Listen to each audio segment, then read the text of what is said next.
কথায় আছে না, সঠিক ভালোবাসা আর যত্ন পেলে বনের বাঘও পোষ মানতে রাজি হয়।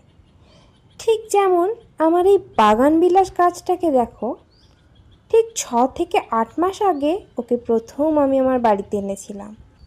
আর তখন জীর্ণ শীর্ণ এক ডাল দুটো পাতাযুক্ত ছিল। মায়ের হাজার বারণ সত্ত্বেও গাছটাকে আমি কিন্তু পুঁততে পারিনি কোনো মাটিতে বা কোনো টবে।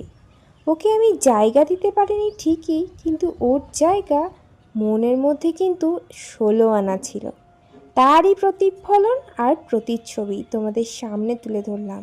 এই এক ডাল এক চিলতে জীবনের বাগান বিলাসটা এত রূপে ঢেকেছে যেন দেখে মনে হচ্ছে স্বর্গ থেকে পরী নেমেছে।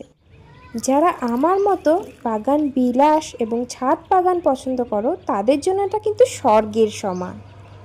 যখন হাওয়াতে এর ছোট্ট ছোট্ট পাতাগুলো নড়ে না, মনে হয় নিজের বাচ্চাকে যেমন করে বড় করেছি ঠিক তেমন লাগে।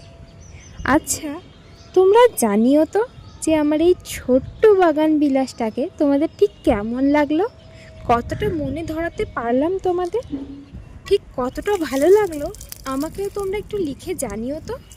আর তোমরাও লাগিও নিজের ছোট্ট ছাদ বাগানে বা ছোট্ট বাগানে সুন্দর সুন্দর বাগান বিলাস।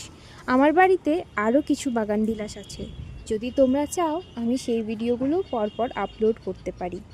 গাছ কিন্তু আমার খুবই পছন্দের, আর গাছপ্রেমীরা পারলে একটা লাইক করে যেও। দেখা হবে পরের ভিডিও।